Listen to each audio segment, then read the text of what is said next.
Record on. All right. This. Well, now we're cooking.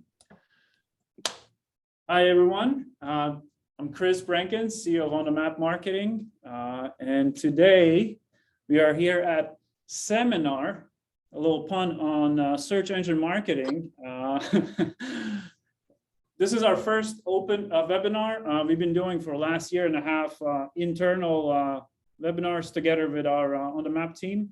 And we decided to open up a brand new kind of series called Seminar, where we just talk about different SEO aspects. We invite interesting people like Jason, and we just dissect different topics of what we've seen in our industry, things we've done, and we basically just have an awesome conversation about stuff we love doing. And today's topic is law firm SEO that gets high quality leads and its 2022 blueprint. Granted, we are already in end of April, so 2022 spiel might be a little old, but still, it seemed fitting, so we went with it.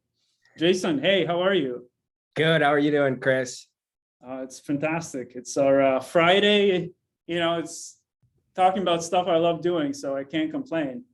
So today, we're going to talk about law firm SEO, and here's just a quick breakdown of the topics we'll be discussing. Obviously, a little host intro for those who might not be familiar with us. We'll talk about why law firms fail at SEO. We'll talk about content and on-site optimizations, Google business profile and map rankings, link building, and how to calculate ROI from SEO. And then we can have a little Q&A around different topics of law firm SEO. So without further ado, let's start with our host introduction. Jason. Awesome. Welcome. Oh, yeah. So tell us. So, hey, I'm Jason. I'm the senior SEO at Attorney at Law Magazine. And through Attorney at Law Magazine, we've created a few products in the SEO legal industry. One of them being our big product, Local Legal Authorities, which is an exclusive legal directory and the only exclusive legal directory of its kind. So we have been able to work with hundreds of attorneys the past couple of years and awesome marketers like Chris himself here, and have really been able to uncover a lot of different scenarios of where attorneys and law firms are at in their SEO and legal marketing journeys. So I'm super excited to be able to go through that here with you guys and Chris, and kind of just, if you're in these scenarios too, be able to uncover and bring awareness and open your eyes to really what is out there and potentially able to be there for you guys. I love it. So how many attorneys do you guys work with? So currently we have over 250 attorneys live on our directory, and nice. We started that in about 2019. So 250 attorneys, and I've spoken to probably over 600 attorneys and law firms in the past 2 years. So you've seen quite a bit of what's happening with their SEO and how are they trying to utilize Attorney at Law Magazine? Yes, I have seen that. And then I've seen what we would like to say the worst scenarios and the best scenarios in the SEO industry. So very excited to bring some of those to light today. Well, I love that segue. So let's jump in and put some details around this. So I wanted to start this law firm SEO seminar with kind of the reasons why law firms fail at SEO. Because we all know a lot more SEO campaigns that are failing than ones are succeeding, and there's certain aspects why that's happening. But looking at this from client perspective, or someone as a business owner, and particularly a law practice owner or partner, what could be the things that are happening while your SEO campaign is failing? Well, number one thing that I've seen, and I think in On the Map, in 11 years experience, it has become quite evident, is just lack of understanding how SEO works in general. And I don't mean it in any disrespectful or any sort of ignorant way. It's simply SEO is relatively complex, layered marketing strategy. And to properly execute it, you need to understand each one of these segments. And we'll be talking about these segments today in our seminar. But that's really the fundamental point that I want to address with why law firms fail at SEO, is just not understanding how SEO works. And what happens next is you don't understand how SEO works. You end up hiring companies that, you know, they might be doing an all right job, or maybe not good enough job either. I mean, there's millions of SEO agencies, digital marketing agencies, and they all will tell you, hey, we can rank you. But that understanding of how SEO works will let you judge, how is SEO campaign performing? Is it performing well? Is it performing bad? Am I wasting my marketing resources? Or maybe they're actually turning the necessary results. And then the last point I want to mention that kind of goes in this pyramid as a top level is just sheer insufficient resources to compete in highly competitive markets. I don't think it's a secret to anyone here. Law firm SEO or just law firm search engine marketing is extremely expensive. In some cases, personal injury law clicks can cost you $300-400 if you're paying directly to Google in their AdWords program. Same applies in some cases for divorce law or any other of the kind of like a higher end practice areas. So that also applies in SEO world. And the way it applies is that there's a lot of competitors and they're all investing in their websites and they're all trying to rank for these keywords. Jason, what are your thoughts on these reasons I'm suggesting why law firms are failing at SEO? I would say the lack of understanding is the biggest one. And like you said, it's not anything against the lawyers and attorneys out there, but it's the technical understanding of they're the last ones to hit the digital world in the first place. And SEO is probably one of the higher ends of the digital world. So I think it's just the understanding of them to understand what they're getting served. Because we definitely see a lot that just a year goes down the line and they have no clue what's even happening from day one. So if you're investing in a service, you definitely should understand how that service works from the start. Exactly. And I think our today's conversation is a lot around this, just what are these fundamental things to look at to properly judge, is SEO working? Is SEO the right marketing channel for you? So to do that, put together a couple slides on this topic. So I just want to start with like a simple kind of methodology, well, how SEO works and what's this ultimate goal of this magical SEO. So we start with strategy, just understanding what kind of keywords are you going to rank a website for? What pages will do that? What resources you need? What is the competition? Kind of just overall assessment of a certain market you're trying to go into. And that, you know, generally applies in any practice area or any business, say. Then are the rankings. So you pick the keywords, then you want to rank these keywords. If you're ranking these keywords, that leads to traffic, which is the organic traffic that we all are waiting for. These are people typing in car accident attorney, plus their city, and they find your website or maps or organics, and they end up calling you. That's the lead portion. That's what we all want, the leads. These magical leads is going to convert into new business that's going to help you, you know, accomplish your business goals. So seems simple, but with SEO, it gets a little bit more tricky in some cases. So the strategy portion, here, I just want to talk on high level on a couple of things that someone should be informed on when considering going into SEO. And Jason, feel free to jump in with your comments or if you have some remarks. So number one thing we look at is just the keywords that you're going after and what is the search volume for that respective keyword. So what is search volume? Basically, it's an estimated number of how many times people are searching this particular keyword. And in this screenshot, I put car accident attorney Miami, and the search volume is 450 searches a month just for that specific phrase. So that would tell us, okay, there's a solid number of people looking this phrase up, so we can build a strategy around this keyword. Now, what are other things involved in this? When we're looking at the strategy and we're picking the keywords, we look also at how competitive this phrase is or how hard or easy it would be. Well, at this point, any metropolitan city and any practice area will be a difficult market to go in. Like you said, Jason, there's already people who've been doing SEO for a really long time. So the competition probably will be pretty fierce, but the question is how fierce. And to judge that, we look at something called domain rating. This coming from a tool called Ahrefs. They kind of have become one of the premier SEO tools along with SEMrush, and they give like these kind of website domain metrics that you can use. And one of the metrics to look at is domain rating. It's out of 100, and you can simply assess what's your website domain's ranking, and then you compare that with how competitive is the market you're trying to go into. And then as far as strategy portion, other things we look at is how many domains are referring to another domain. So basically, if you own a website, how many other websites are referencing your website? We'll talk more about that. That's a whole chapter in today's talk. And then in general, how many pages your website has and how many pages the competitors have. So that's kind of the strategy aspect of it. Second, that's when the rankings come in play. So you need to be tracking your rankings to get to the next point, that is the traffic. Here, just put in a little plug of our own team ranking this website, 1-800-INJURE. It's been a journey. Shout out to everyone who has put their blood, sweat, and tears in this. It's been years, and we've accomplished it, and we built a lot of our strategies just based on the success of this campaign.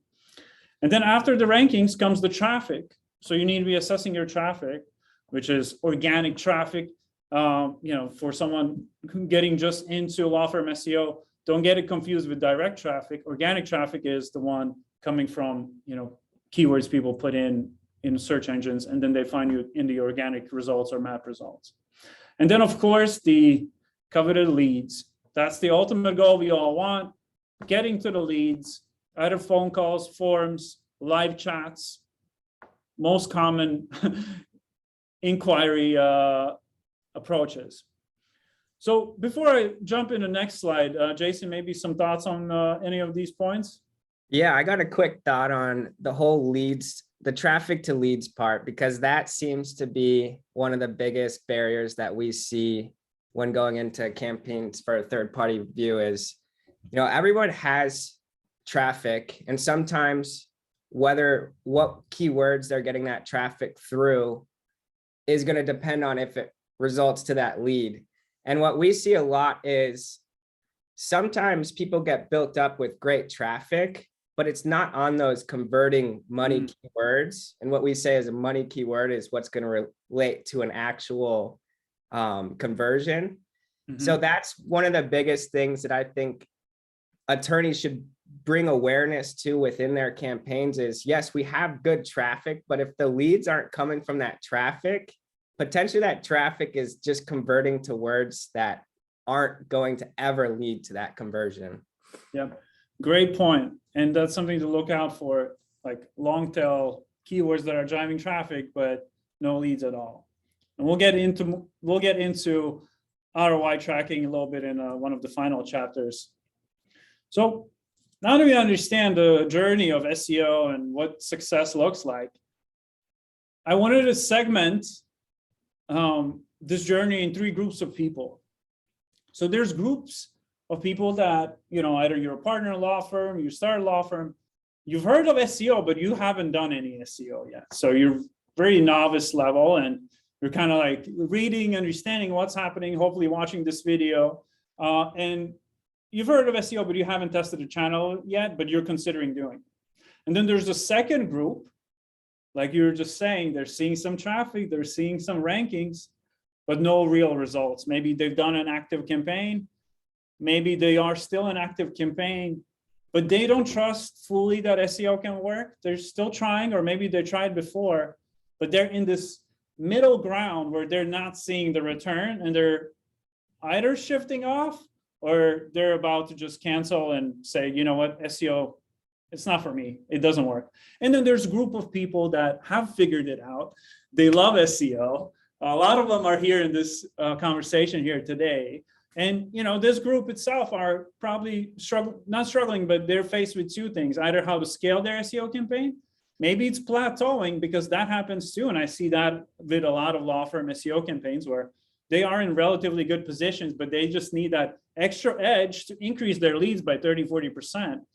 And then there's campaigns that are just that you saw a good ROI and now it's going down. You're going back to the second group because of algorithm update or something you didn't realize that could happen to an SEO campaign. Jason, I know you had some things to say on this, so I'll let you fill in on this a bit. Yeah. So you tailored this more to like where they're at in their SEO campaign from their experience level. I want to tailor this kind of to 3 level of pillars of what we see where attorneys are stuck in their legal marketing kind of campaigns. So we broke this down into three scenarios as well. The first scenario is what I like to call is the bluffing scenario.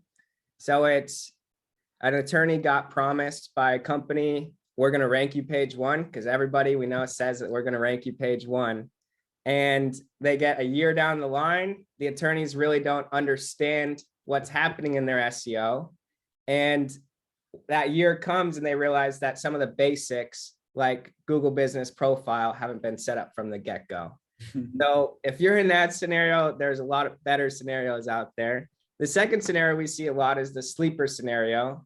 So it's, you did a lot of SEO, you're seeing good results, and you essentially, what happens is your results start to decline, an algorithm update, or potentially the company behind you isn't actually pushing active SEO monthly for you to where it just tapers off.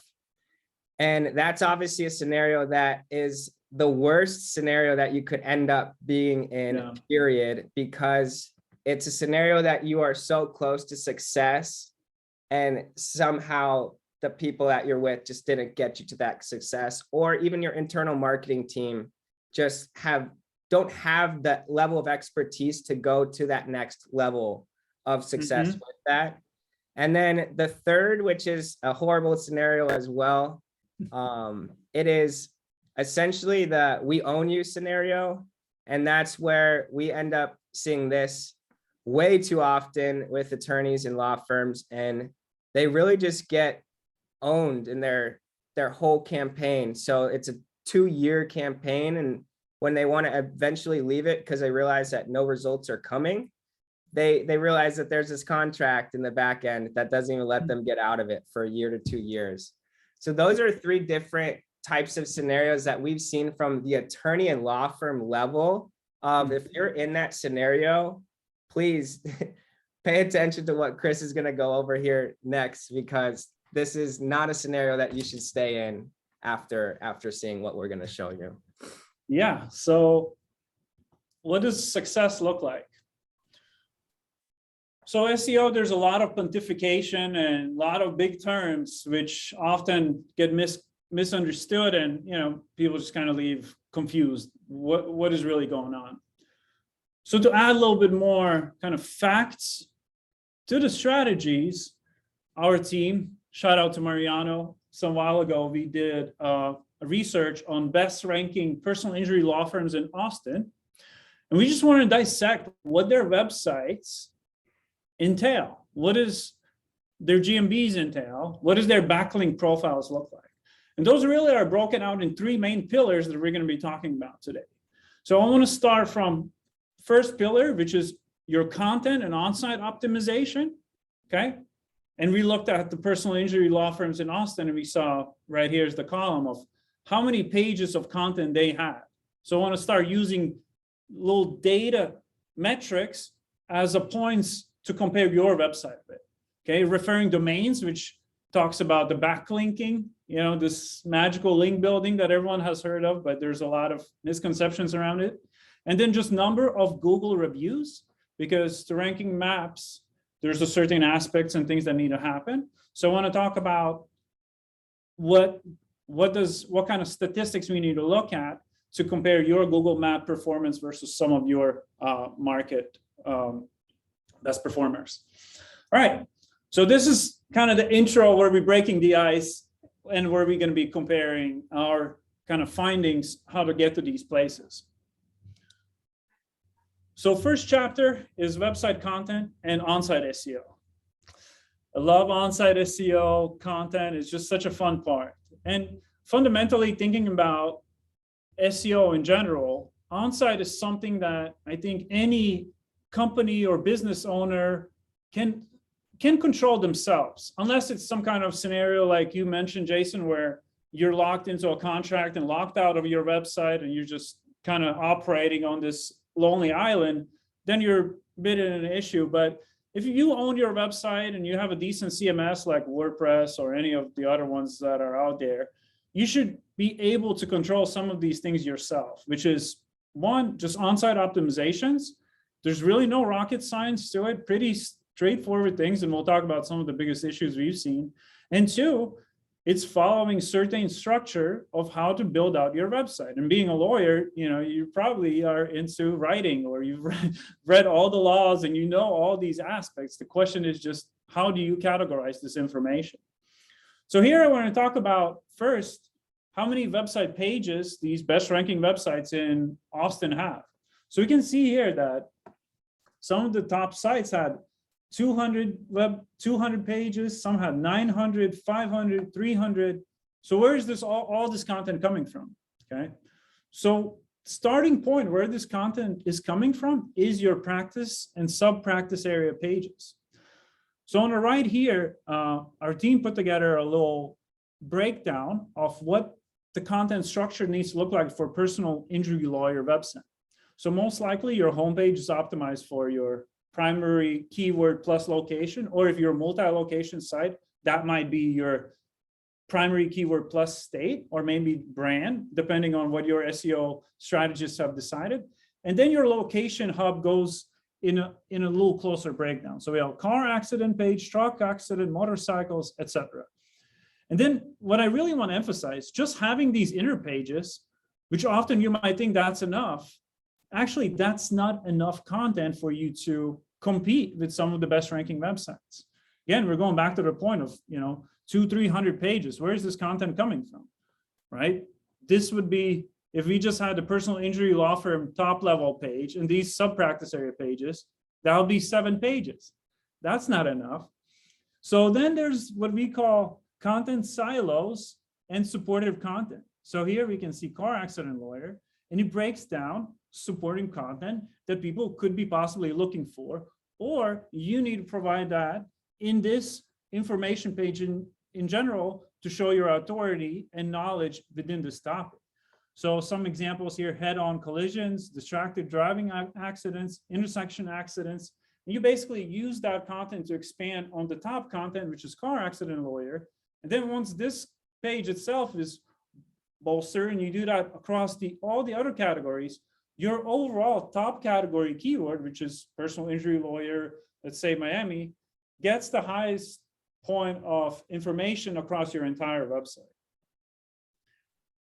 So that was quite an explanation. I feel like a teacher here.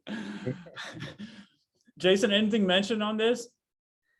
I think you covered it pretty in depth there. It really comes down to that structure of, you structure that practice area, then it's how much supporting content can you go underneath that practice area. And I think you guys put that table out and it defined it perfect there. Yeah. And obviously this is, 70 pages and it's not an exact formula. You could add more supporting content. You could have additional sub-practice areas. I'm just showing this as an example. And where does the other content comes from? Well, some of these bigger sites here in Austin, they have locations in Dallas. So these are like statewide firms that have these type of hubs within each one of their cities. So if you're a multi-location site, you need to do this across all your locations. And then the other factor is just blogs. If we're talking about long tail keywords, those still add, authoritativeness. Maybe they don't drive leads in all cases, but it's still good to have additional information, because your website essentially becomes this informational hub, and it's a foundation for any SEO campaign.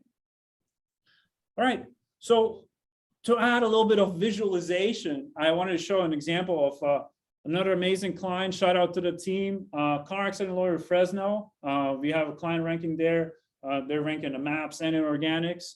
And here's an example of what their car accident law sub-silo looks like. So here's their car accident lawyer practice area page, which is the main starting point page. And then here's a little side widget. So this side widget includes those supporting content pages, which is aggressive driving accidents, auto insurance claim process, and many other ones. So not only we interlink it here in like this little side widget, that just helps our team to launch these faster, but we also interlink it within the content. And then they're all interlinked within each other, because, and also you can see here, is what we call breadcrumbs. And with these breadcrumbs, we were able to control how this information is passed to each other. Because here, aggressive driving accidents links back to the car accidents, versus if we had a premise liability lawyer page, that would go to elevator accidents, and elevator accidents would go to this premise liability lawyer accident. I'm not gonna go too deep into content silos because it's a topic I love in general, but I think it kind of gives a good high-level idea on this. So, to add another example, I wanted to showcase what this would look like for criminal attorneys as well. So those are kind of most competitive niches, I believe, personal injury and criminal. So I wanted to start with those. And obviously the same model applies to family, bankruptcy, any other practice area. Just think about the laws you practice and break down the subcategories. All right, gonna move on. Any thoughts, Jason? Anything I should mention on this? No, I think you covered it pretty well. Just what you really uncovered there is how many opportunities there is to create content around a specific practice area. And that's what I think attorneys have the biggest just not understanding of, even though they understand all the levels of what's in their practice area, they don't understand how to push that on their website. So what you showed is great here. And I think you touched on a great point. Attorneys knowing the law so in depth and having the skill set of writing, we've worked with some attorneys where they write their own content, and actually they do pretty good job. Some of our writers are paralegals or seen some of the legal aspects of content writing. So if you're an attorney, you can actually write a lot of this content yourself. Obviously, it requires your time, but it's something you could do. Now, this is going to lead me on to the next question. What to do with this content? How do you need to optimize it? Oh, by the way, this was the criminal attorney example. Again, another shout out. I'm so sorry, but I have to really highlight my team's success. They've done some amazing, amazing job. This is attorney ranking for criminal law terms here in Miami. And I wanted to highlight here a little drop down where how we have displayed the content here in all the sub-practice areas just for criminal law attorney here. Okay. Now the fun part on site optimization, okay? So I think this is where people can get a little bit overwhelmed with what are the best practices. My favorite rule of thumb is each page on your website should have a unique title tag and unique heading tag. If you have several pages with similar or maybe even exact headings or personal or title tags, you're basically creating what's called keyword cannibalization, okay? And I want to talk a little bit more about keyword cannibalization because it's so common with law firm websites, just because of the site structures itself. So how should you optimize your website pages? It's most likely, depending on your practice area you're in, but let's talk about personal injury. And let's say you have only one homepage. You have only one location. So how should you optimize this site? So let's say I'm a personal injury attorney in Austin. This is what it should look like. My homepage would be optimized for personal injury attorney Austin. That's my title tag. And that's what I would have as this, what's called a heading tag. It's usually the first heading you see right after the menu. So my homepage should be optimized for personal injury attorney Austin. And that's what I'm telling Google. Hey, this website is, I am, attorney Stewart. This is my website about personal injury attorney in Austin. Great. That should be the only page that is optimized for personal injury attorney in Austin. Now, in many cases, we see this example, what we're going to display here. So then you have a practice area inner page where you basically list all your practice areas. Now, for some reason, the team who launched this site or working in their SEO have optimized their practice area page also for Austin personal injury lawyers. And it's included in the title tag of this page and also heading tags, okay? So now you're telling Google that you have two pages indexed and there's information about Austin personal injury lawyers. So Google now is getting confused. Which page should we really rank? Is it the homepage or is it the inner page? And where is this unique information around this particular topic? to make things worse, there's another page on this website, another practice area page, and this one's also optimized for Austin, Texas personal injury attorneys. So we have 3 pages optimized for the exact same keyword, and this is a brilliant example of keyword cannibalization. So in this case, what we would do is move all the content from the practice area page to the home page. Again, my team might argue with me, there's different theories how to do it, and optimize the practice area page just for practice areas. And that's it, and remove the keywords. So all the authority gets passed back to that one unique page optimized for the respective keyword. And whenever we've done that, we always see immediate ranking jumps. And that's my favorite, like a little trick when a new client comes on, show them quick success. And sometimes you can actually, sometimes the case is not even that bad. Maybe you are on page 2 already with, let's say, this homepage indexed. You remove the practice area page and you jump to page 1. So those are small things to look at. I know they get maybe a little bit technical for someone just getting into SEO, or us saying you need to understand how SEO works. But I think there's just fundamental things to look after. 1, is my pages unique? 2, is my pages optimized with the keywords in it? You put in your primary keyword in a title tag and H1 tag, and that's a perfect point where things should get started. Anything to add to this, Jason? No, I think you covered showing how they're all 3 targeting very, very well there. And this is definitely seen in more sites than I come into pretty much regularly each week. I find this issue on a site. So this is probably one of the biggest in 2022 issues that you can uncover and lead to those quick wins, like Chris was saying.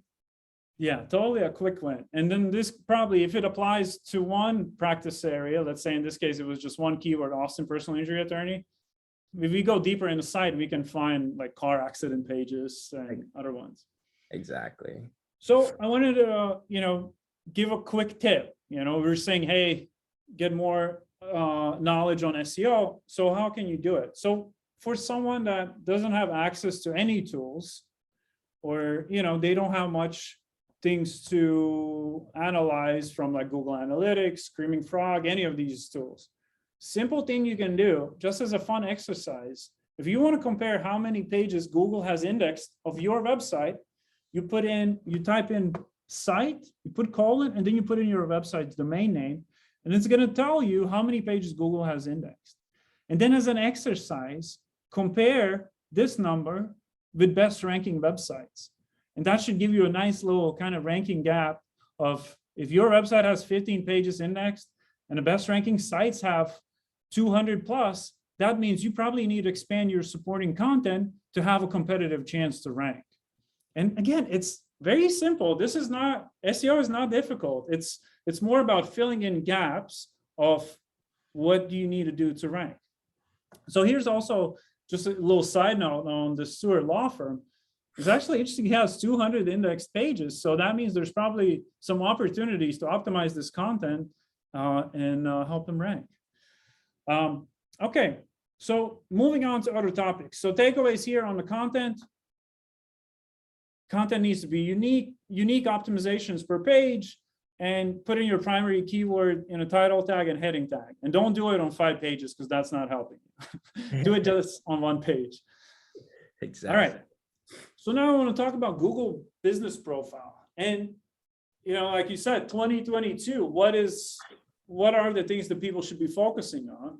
And something we're now noticing more and more is SEO agencies not focusing enough on Google Business Profile. Often the focus is just on organics and a little bit focused on Google Business Profile.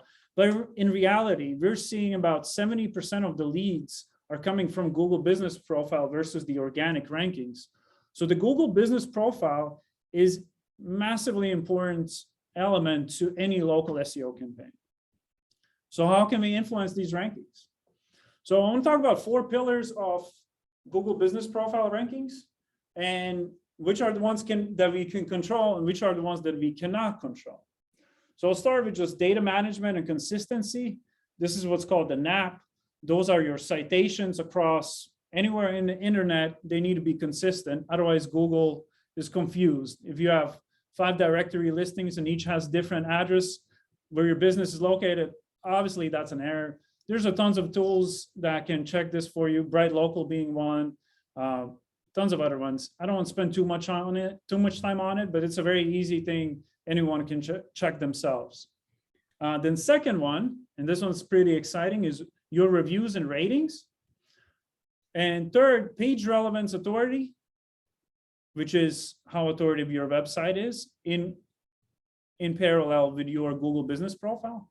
And then last one, proximity. Proximity is something new that has come into the play and often underlooked. So I want to talk about it. And it's marked red because it's hard to change your proximity unless you're going to change your address. And we'll talk more about what does that mean. So I want to go in details on each. Oh, what happened here?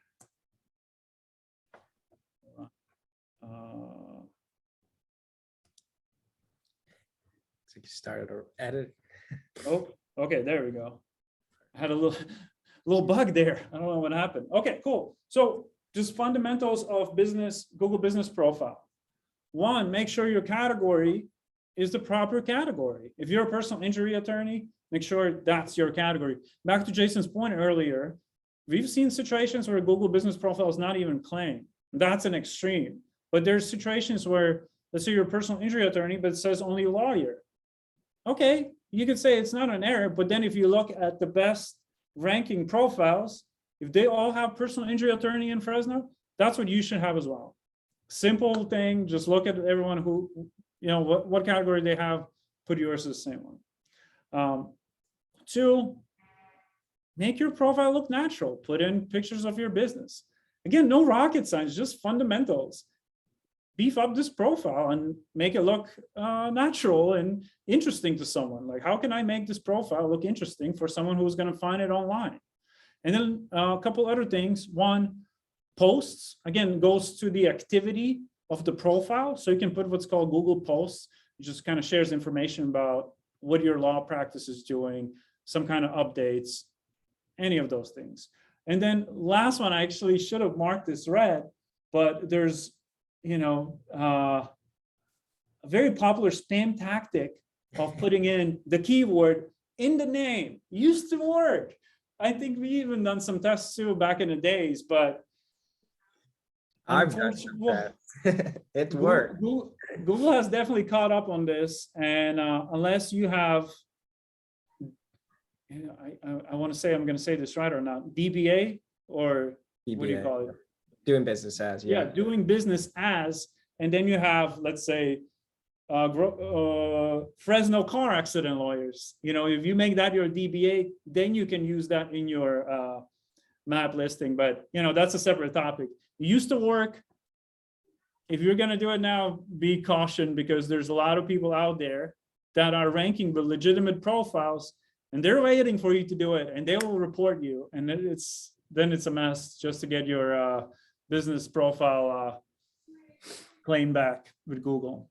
Agreed on. That's the part. That's the thing is, I feel like the attacks on that concept are happening a lot more now that it's a very known system that was out there. But I've seen some very clever ways to get up beyond it, as like you said there with the DBA. But I've seen some people trademark a specific phrase, so they trademark that phrase in their name as well, and then it keeps that phrase in their brand name forever. I'm like, that's genius way to do it. But obviously you're spending a lot of money to do it that way. Interesting. You'll have to share an example afterwards. Yeah. All right. So we talked about the profile itself. I wanted to point out one other thing too, how you said the personal injury attorney in Fresno there. One of the bigger things that we see too is a lot of people just put law firm in general. So it's like a very generalistic, we're a law firm. And even if they specialize in more than one thing, it's a better reason to go stick the one that you specialize in the most in that GMB than just settle with law firm. Yep. That's a good advice. I like it. All right. So I want to talk about a little bit about your map ranking tracking and proximity. So proximity is a factor in Google Map rankings. So depending on where we're located, we're going to get different map results. So in this case, I just want to showcase a quick example of Miami car accident attorney. Of course, our client ranking, all examples need to include some of the stuff we've done, but that's not the point here. The point here is that proximity clearly shows you that all people ranking, Google wants to serve people that are in downtown Miami, which is relatively close to me. But that adds like this complexity in tracking Google map rankings. So what we have been doing now for the last, I want to say, 2 years or so, that's when it became really popular. So we're using something called Local Viking, and soon our own tracking tool will have this feature. The track right team somewhere here, they're probably like, oh, Chris, no. But so the point here is that map rankings need to be tracked differently than organic rankings. So how can you do it? This screenshot is from a tool called Local Viking. It's pretty popular. So we've been using it for some time now. So what you do is you put in your address, and then you create what's called a grid. And you create this grid across your office. So this grid is pretty broad. It's 5-mile radius. But those grids could be created also on smaller radiuses, let's say 2-mile radius. So then this radius shows you rankings in each one of these grid segments for your map listings. So we're using this on each kind of, you don't normally do it for like 50 plus keywords, but you take your primary keywords and then you start tracking these keywords to make sure your map rankings are improving. And how are they improving? We'll talk about it next. What are additional things that you can do to improve them? But I just want to highlight this because we've been having some conversations, obviously daily, with new law firms, existing law firms, and we're hearing that it's not a common practice, that a lot of companies are not really doing it yet, or somehow the attorneys haven't been exposed to map ranking tracking. So I just wanted to highlight that as a 2022 must-have. If you're doing local SEO, you should be tracking your map rankings to figure out, what position you are in that respective locality. Okay. So next one, I want to talk about how can we improve these map rankings. So going back to our research we did for the best ranking websites in Austin. So a pretty shocking, at least for me, at first finding was that number of Google reviews that these best ranking websites have, okay? We're talking about 100 plus 5-star reviews, or not just 5-star, I mean, different variety of stars, but roughly you can see here that best ranking websites had over 100 reviews.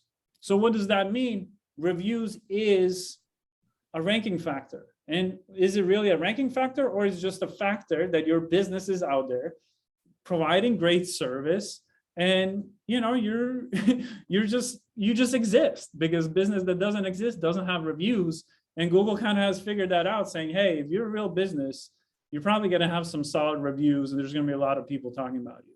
So what can we do to generate these reviews? No rocket science here too. Send review invites. Very important. Respond to the reviews. Don't get fake reviews. You can probably have some like friends and acquaintance type of reviews. Also, don't get like 80 in the same day, but like spread it out. Make it look organic. And of course, go back to your previous clients. Talk to them. Hey, we figured this thing out in a case. Could you leave us a review? Send them a link. There's tons of tools you can use to do that. And the point here is make that part of operating your business. Getting reviews is something you can do yourself. You don't need an SEO company. You don't need anyone. You can build up your own map ranking results just by being legitimate business, working with your customers, and getting reviews. There's no magic around that. I do want to drop a little tip. I mean, our team is testing it, and this is kind of like I've heard them from different sources that it works, and we've done a little bit of that. If you can influence lightly the review and the way it's written, let's say they mention, you're a car accident attorney in Austin, that adds contextual relevance to your reviews, and then that can add a kind of additional ranking signal. Now, there's no specific science how many you need, but if your client can do that, that can be a nice little boost to your review profile. We always suggest to say, if you could cite the specific service that we helped you out with in the review, that would be much appreciated, because that's when they'll start citing, he helped us with this personal injury case. And that's when you can get some great ones. Another thing I want to point out too, though, is what we've seen is a lot of attorneys will like create a tablet system and then hand that tablet system in their meetings to get reviews through that. Do not do that as well, because essentially what you're doing there is you're getting all your reviews to your own IP address, which what Chris said in the beginning there is, in Google's eyes, it's going to look like a lot of fake reviews. So that's something that we've seen. Attorneys, they literally get like 80 to 100 great reviews, and then all of them get blacklisted by Google in one day because they all originated under that same IP address. Yeah. So those are the two main things in the reviews that I wanted to add in there. I mean, the map rankings could be its own webinar, and honestly, any of the chapters we go over. So those are some great tips, Jason. I like the citing. But yes, be very careful of the volume, how quickly you generate the reviews, and make sure the IP addresses, like Jason was saying, don't just hand out a tablet in your office, have them use their own phone, maybe in their own location. All right, moving on. Page relevance and authority. All right, so we built out our profile. We are located in the middle of the city. We are getting reviews. We should be ranking. Well, there's one more part, and this is often underlooked. And I'm going to I'm going to mention someone, Andy Stickler. I recently watched his video 4 weeks ago, and he said SEO is dead. And that was, of course, like a kind of clickbaity remark. But his point was that organic SEO is dead and local SEO is much alive. Exactly. I totally agree with him on that. But the point that's kind of forgotten here is that organic SEO and map SEO, they both need to work together. And here's a prime example why. I pulled a little segment of the best ranking websites in Austin, and this is listed from Austin Car Accident Attorney, and they're ranking in the maps from 1 to 4. Specifically, just wanted to show the map ranking websites. And here's what we discovered. You can say that organic rankings don't matter, but all these websites have 200 plus pages. So if organic rankings didn't matter, I could just launch a 10-page site and still rank in maps. I wouldn't need to worry about my domain authority, but that's not the case. So page relevance and authority goes back to a point of Google still heavily evaluates your website's domain authority, which is backlinks, and that's going to be our next chapter we're going to talk about. And just overall, your number of website pages, like what is the information about your service? What kind of service are you offering? What kind of events are you participating? You know, there's just so much activity you need to provide Google with to acquire these rankings. So the point here is that you need to work on your organic rankings as well, meaning just SEO is a holistic play, and map rankings is just a kind of separate segment that you need to track and invest in certain activities to boost those map rankings. Anything to add here, Jason? I don't think so on this. I will definitely have a lot more to add on that next segment once we get into that DR side. All right. So, and I think this is a kind of natural shift. Oh, hold on, my thing froze again. I don't know why it's doing that. Okay, perfect. So link building. So now we talked about content, we talked about Google Business Profile, and now you're realizing this is the third pillar of successful SEO campaign, link building. I think everyone has heard about it, but there's so many misconceptions and so many different ways how to do it too, because it's just really, what is link building? Link building is connecting one website to another through content, through one page, mentioning somewhere another website. And there's so many different types of sites, types of content. It's, it's an exciting part of SEO. And I would say from all the things we talked about, most difficult one for someone to do it themselves, unless they're really active kind of on a public eye. And then also that process needs to be quite coordinated.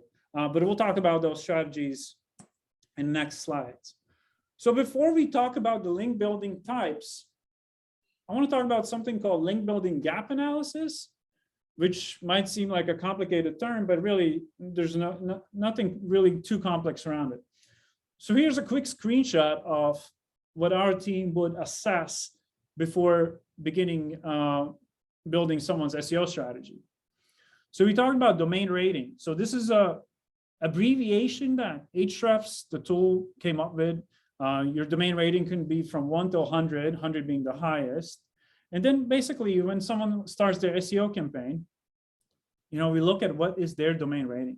Domain rating is primarily impacted by how many backlinks you have. So backlinks is basically this, I guess, like a vote of confidence Google gives in your website. If CNN is saying Attorney at Law magazine is the best legal directory, that's going to give a nice boost to the rankings because Google's algorithm will recognize that. So how does Google algorithm recognizes that? So the question is, how authoritative are these other websites that are linking back to your website, and how many backlinks those websites have? And then it all boils down to looking at how many backlinks itself your website has. So this example, we're showcasing individual pages and how many backlinks those pages have. So we would analyze someone's current ranking, saying, let's say we worked with Shaw Coward. He's right now position 15 for a keyword, Austin car accident attorney. So then we say, all right, what is the DR gap? Or can we realistically rank this website for those top keywords? So then we see following. Okay, DR is 20 and top ranking ones are 38 and 15. So that means, okay, the DR roughly, it's not exact science, but this plays a good factor. So we have the ability to compete.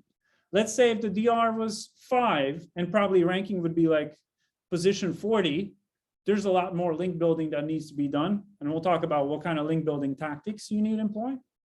But in this case, DR is 20 and they have 9 referring domains pointed to this respective page where we can see the best ranking site, Lawrence & Lawrence, has 50. Seems like a pretty straightforward math that there's some link building that this website needs to do. And this is under assumption that all the on-site stuff we talked about is properly done. Now that we established that, I want to talk a little bit more what those specifics look like. We go deeper into something called backlink gap analysis, and this is the type of table we perform on all our clients' websites. So we make sure that the way we're building the links is not going to harm the website's performance, because link building is, in Google's eyes, most common practice how the algorithm gets manipulated. And there's, almost every algorithm update that comes out is for that particular reason, to decrease the spam that's happening. So for us to make sure that link building happens in a natural way, we look at, one, what kind of anchor text we need to use. That's basically a text used on one website linking back to our client's site. And then we look at things like how authoritative are these links that our competitors have. And then we look at how many links they have in general. And then there's also things called as link types, do follow links, no follow links. I guess with the slide, I just want to showcase the science that goes behind link building. Jason, anything you want to add on this? No, I think you covered it pretty well there. I actually just ordered a shirt from Rush Order Tees yesterday. Oh, that's hilarious. All right, so let's talk about link building types, because there's different types of websites, and we need to figure out how can we get these websites to link back to our site to build our site's authority.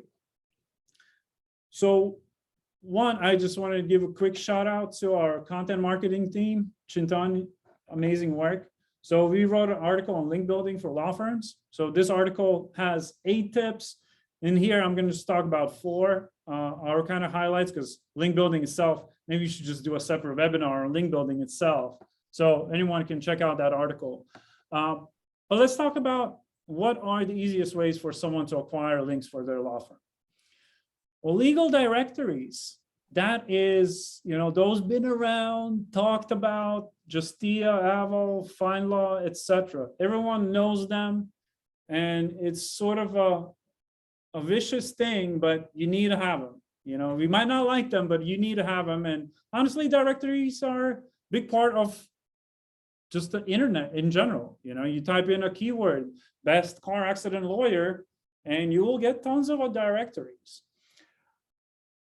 On this slide, I want to talk about something unique that is not as common yet for, I think, a lot of SEOs or maybe just companies in general. Part of why Jason's here, he's with Attorney at Law magazine, and a program you've been spearheading, I think is really interesting, and you guys are doing some creative ways and fighting with some of these massive websites out there. Yes. So yeah. I'll let you explain what exactly you guys are doing, and how are you guys helping law firms with their either link building efforts or maybe even some rankings and leads. Yeah.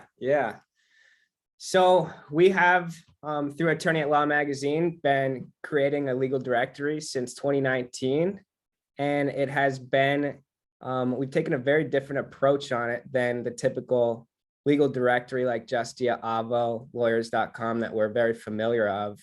And we've really made that an exclusive directory. And what that means is one attorney per location and per practice area. So like Chris was kind of saying there is, we all know about these directories and we all know that we need them. And the reason that we need them is because the fact of they're very authoritative sites. And when they put their listing of you on their site, that's giving you that authority back to your site as well. However, what we have really been trying to deplete the model of is by making that exclusive. When you're getting that authority from a directory, if you can get the exclusive authority from that directory, it's going to be a lot more powerful than a directory that has every single one of your competitors as well on it. So it's a very unique concept, and we've been able to additionally get really high placements in the search engines for best wording, as well as wording without best even in it.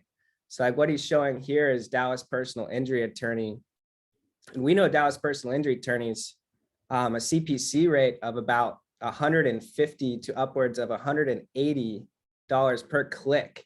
And our directory shows up somewhat in the first spot, whether it's on the first page of Google in the top 10 spots or in that first spot, but we're able to push exclusive leads by doing that to those specific attorneys. And that's just a little bit of a different concept than all those other directories have out there. Because, I think a lot of attorneys are on these directories and they might not get that specific need of the lead is what their end case is for. They get all those authority SEO benefits, but we're really trying to attack the best of both on that setup there. So we're working with the 250 attorneys that I kind of mentioned previously, and we're trying to expand that as much as we possibly can here. Nice. Thank you, Jason. Sorry, I had a little technical difficulty before there. The slides froze again. But something I wanted to mention on this end is it's unique that you guys are giving. Oh, I'm sorry. Everything's going off here. What I want to mention is that it's an exclusive listing that others can't have. So there's only one listing per keyword on your website. And I think it's super unique because for FindLaw or any other ones, you're one among 50 plus attorneys on that page. So in our opinion, and we're testing this, with several of our clients, and I think we're going to be rolling into some bigger programs. We can see that we pass a very unique contextual relevance back to our client's site. And, there's a lot of information you wrote up about about the respective attorney, and it creates unique information, citation. It's just a solid profile to have. And you're not gaming the system in any sort of way because we're working with you guys directly. And obviously you're not also accepting any attorneys. There's certain requirements they need to pass to be listed as best, attorney in the respective city. That is, I want to point out one thing, because we did a study as well, since we like putting everything behind factual studies. You just mentioned, the average directory out there potentially has 50 competitors on it. We actually did a study of the top 10 legal directories, and the average directory has 577 competing attorneys per practice area and per location. Wow. So we did that study based on Phoenix personal injury. So we did Phoenix personal injury attorney and went through all the top directories, and upwards of some of the directories had over 1,052 different law firms on one subhouse. Wow. Well, pretty incredible stats there. Now you guys just need to get them ranking. I know it's not always a clean cut strategy, but you guys definitely did it here with Dallas personal injury attorney. So that's exciting. And I think you guys are able to do it with other keywords too. So more on these tests to come. All right, I want to move on to some of the other link building types. One of the one that probably everyone has heard of is guest posting. Good old guest posting. A lot discussed in SEO circles or just in general. Google has rolled out a lot of algorithm elements to be careful of what kind of guest posting is happening. There's tons of websites out there that are built just for this reason, to publish articles for these backlinks. And that's the only purpose of the sites. So how do you battle that? Become a guest author on industry publications. So there are actual legitimate websites, just like Attorney at Law magazine, where you can actually, if you have a profile, you can also be a guest author on Attorney at Law. So that's a high relevant website where you write about different topics that are happening in law. You provide advice to people because their audience are people either looking for law services or maybe they're attorneys itself. Let me put here two examples. One is Attorney at Work, a website, and the other one is in family law, divorcemag.com. So the process there is you either follow their writing guidelines or you reach out to them saying, hey, I want to become a guest author on your website. Okay, next strategy. And this one's kind of interesting. And I think also a very actionable tip for someone who's, maybe feeling like they want to dabble in SEO a bit themselves. There's a website called HARO. It stands for Help a Reporter Out. So what do you do by helping a reporter out? So you share your expertise with journalists that are putting out these requests for someone to comment on articles they're writing.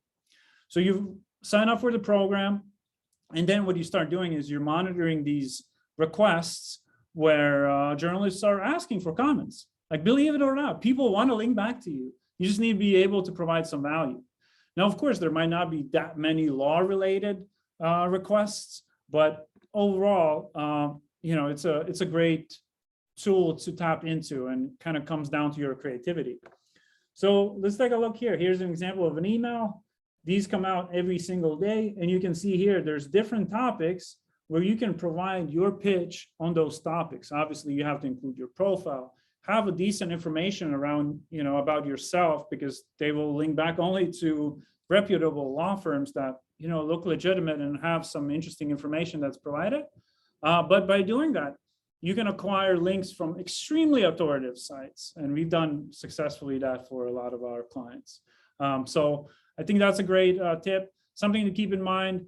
You're not going to be able to manipulate too much where these links are going to. Let's say you want to get more authoritative links to your car accident page. Most likely you're not going to be able to do that with HARO link building. That link will go back to your homepage. And most likely from anchor text perspectives, those will be your brand anchors too. So this is a fun one. So moving on to the next one. Just a quick tip. I think this is a creative one, and any attorney should be able to acquire this one link. This might not be the most scalable link building tactic, but let's say you're getting started. You want to tap any source possible without spending tons of money. Get listed in your alumni website. Reach out to the school you went to, and there's always some kind of alumni elements happening. Talk to them and have them mention you there. So that's an easy one in my eyes. And then and I want that's to talk about next one. Strong EDU site too. That's exactly. Extremely authoritative sites. Yeah. And then next one. Hold on, my screen share froze. We'll have to cut this. Okay, perfect. Back on track. So sponsorships and partnerships. From the Austin list of websites, I saw this example and I thought it was really good. FVF Law, they've done a pretty good job with outreach in their local communities. So here's an example of them having a link from, I think it's a local organic sort of effort promoting company. And then also they did a conference together with Baylor University. And both of these sites, you can see exactly utilize the same approach where they put their company logo and link back to their homepage of their website. And then on their site itself, they have a tab called Community Partners, which tells me this is just something they're doing actively and reaching out to different organizations, either providing them with some donations to be mentioned on our sites, or kind of in general, just building these partnerships to receive backlinks from them. I wouldn't say they're doing just for backlinks, but in my opinion, it seems like very well organized. They also have pretty good rankings. So I think this is a creative play where they're building local brand awareness and getting benefit from link building. Okay, anything mentioned on this one, Jason? No, nothing besides it's an amazing strategy. Connects you more to the community and it gets those localized links back. Yep. All right. So last chapter, and we're gonna kind of end this SEO law firm SEO conversation today. I think we covered a lot. So now we're writing content, we're ranking in maps, we're building links, we're doing all these things. We're now more educated in SEO. What's the missing part? Tracking ROI from your SEO campaigns. So how can we do that? Well, just a quick second. It froze on my end. It's coming. All right, perfect. Hold on. Sorry about that. A little technical difficulty, but we're back on. So perfect. So tracking ROI from your SEO campaigns. What are the most crucial elements to look at? Going back to our first diagram, strategy, rankings, traffic, leads. Okay, so ask yourself, am I receiving this information on a daily basis? Okay, maybe on a weekly basis. Do I know what is my organic traffic benchmark? You can improve things that you're not tracking. I can't remember who said that. Was it Peter Drucker or someone? One of the business wise men, right? But yeah, you can't improve things you're not tracking. So again, ask yourself, do I know my rankings? And are we tracking even the right keywords? Are we tracking keywords that matter to me? Do I know what is my benchmark, organic traffic wise? And then most importantly, how many leads am I receiving on a monthly basis? What is my benchmark? How many calls I get? How many forums? How many live chats? Those things matter so much. And we're constantly seeing that this not being properly utilized. Again, SEO is a journey. So maybe you're not getting calls because if you're going into a highly competitive area, you're not going to be getting leads. And I don't want to mislead anyone here saying that if you're starting SEO, you're going to get leads. It's going to be a tough work. And that's one of my takeaways. But are you improving on the first two metrics? Is your keywords going up? Even if you move from position 60 to position 20, that is a huge win because position 20 means you're on page 2 and you're about to cross page 1. That means your SEO company is doing a good job. well, we can talk about how long time it took them, but regardless, you are moving up. So are you moving up for the right keywords that's going to matter to your bottom line? And is your traffic increasing? From what pages are driving what kind of traffic? Because, we're talking about search volumes and keywords that have high search volumes, but there's keywords that have no search volume, and you're still going to get traffic from those pages. So you want to know your bottom line numbers to assess, is your SEO working or not? Seems like I'm talking about some very fundamental things, but when talking about SEO, it's very important to analyze these things on a deep level. And that's what the SEO consultants, the preferred ones, will be talking about to you. How is your SEO, performing? And next slide. Let's see if it's gonna freeze. Yep. Okay, perfect. So let's say we got through the traffic, we got through the rankings, and now we're actually getting the leads. Excellent. The battle's not over. You might not be getting good leads. That's the case that happens as well. Don't get misled or discouraged. But what you need to do is properly track the actual conversions on the leads you get. Because the reality is it's going to take twice as long and going to cost twice as much. I'm quoting Rick Hoskins here, founder of On the Map. What's up, Rick? But it's always the case, and even with getting the leads, on surface, you might think, oh, I got 50 calls, but how many were, let's say, over 1 minute? Very important aspect that, we look and we review with our clients. And then second part to it is, what is your intake process? Who's getting these calls? Because maybe they're not even being picked up. Maybe secretary is just kind of like in a summer mode. It's just like, it's just a client calling, who cares? And that's a $50,000 case. We've seen these things happen, and I'm not just making up these stories. So what can you do to protect yourself? Well, one, build out systems to track these leads. In our case, our clients get TrackRight, which is our own proprietary built tracking system, and they can mark the lead statuses and say, hey, was it good lead, not good lead, etc. And we go through this process with them. But that's just kind of like a mid layer. The bottom layer is you should be using some form of CRM. If you're relatively serious about your business, even if you're a sole practitioner, I don't know how you organize your leads to sales. There's a lot of CRMs out there, and I would really encourage any attorney to employ one if they haven't yet. And then just doing monthly reconciliation together with your SEO team. Hey, these are the numbers, this is how many calls we got from organics, maps, etc. And these are the actual cases that we got from it.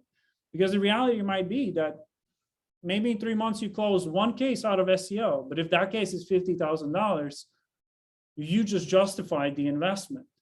So that's what I want to encourage people to do, is think long-term and analyze a bit more in depth the number, the investment made and the return that they can get from it. Because SEO is not PPC. PPC, you borrow that traffic, versus SEO, you're investing in your own website. You're investing in your Google business profile. It's becoming more and more common for law firms to, get acquired by other law firms.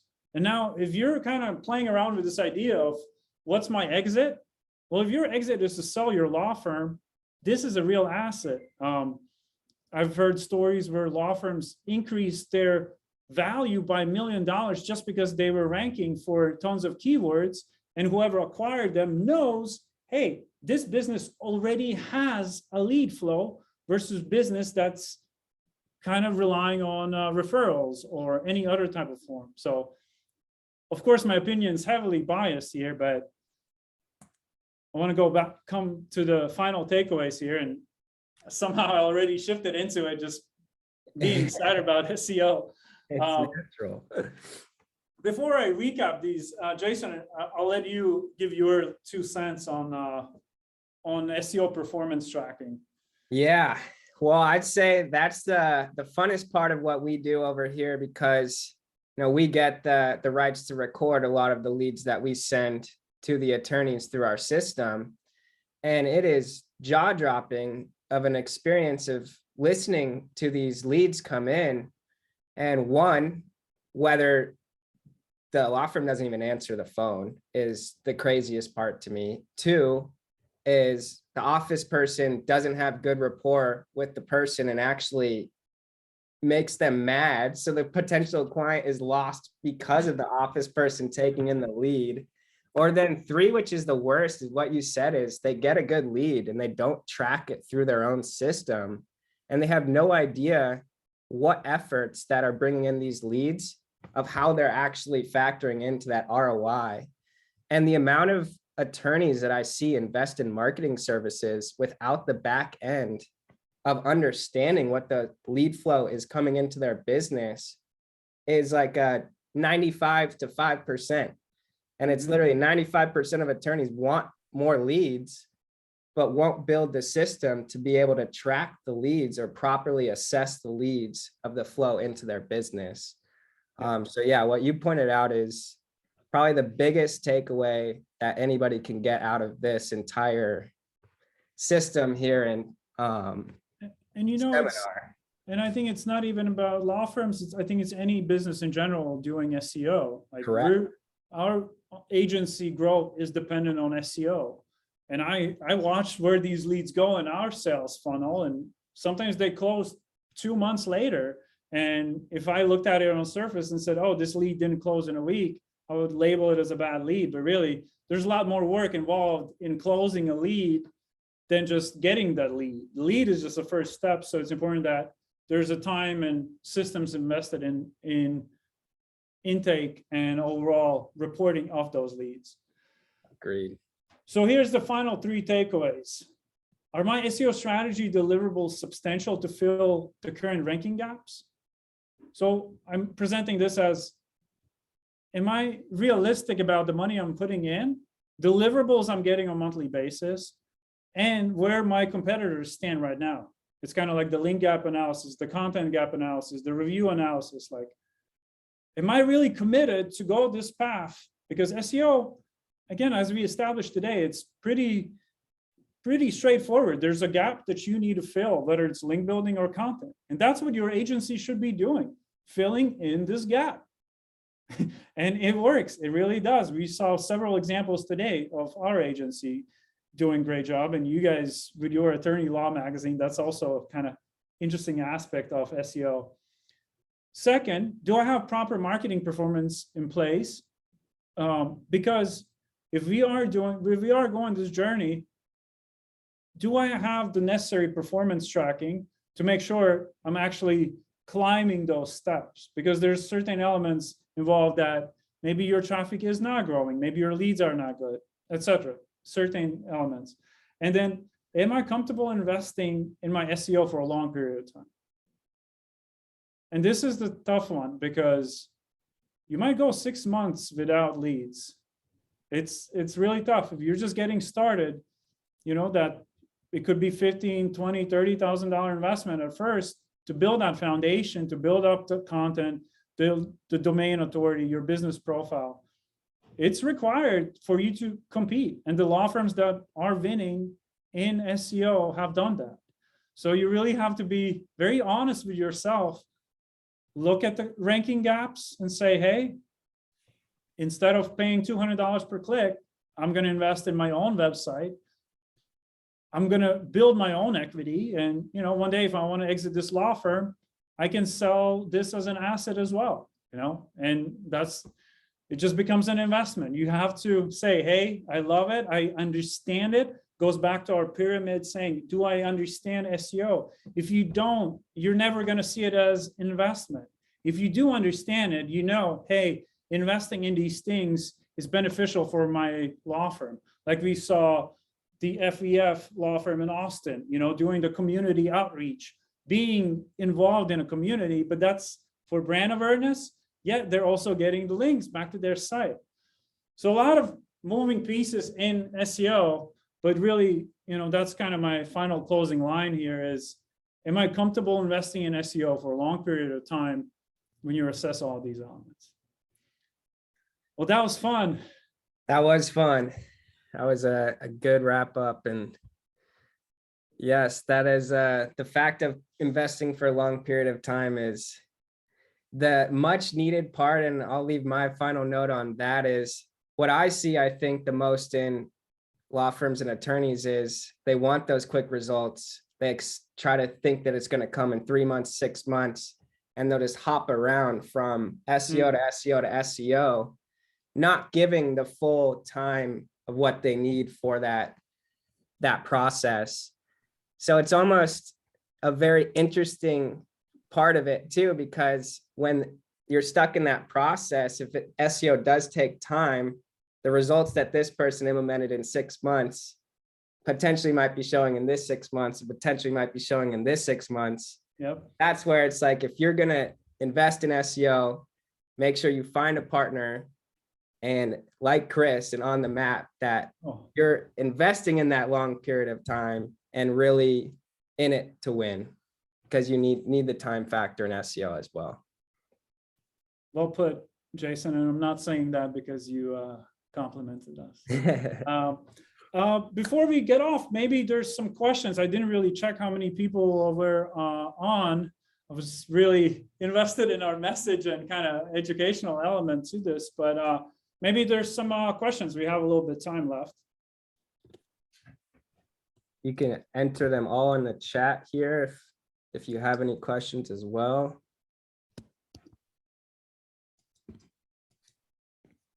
All right, well, I think we were really informative, but we're going to post this also on YouTube and other channels so people can go back to it. Whoever has questions, we're always happy to provide consultations, cost-free. We love SEO. Our account executive team is amazing. They love chatting about different SEO struggles or, challenges. And same with Jason, if you're interested in Attorney Law Magazine. Of course, if you work with On the Map, you kind of have a special and it becomes a part of SEO program, but Jason also offers individual programs for attorneys. So you guys can work directly with Attorney Law Magazine as well. Thank you for that, Chris. And thank you for having me here today. It's been a blast, and I cannot wait for more of these in the future. I love it. Thanks, Jason. And thanks everyone who tuned in. Till next seminar.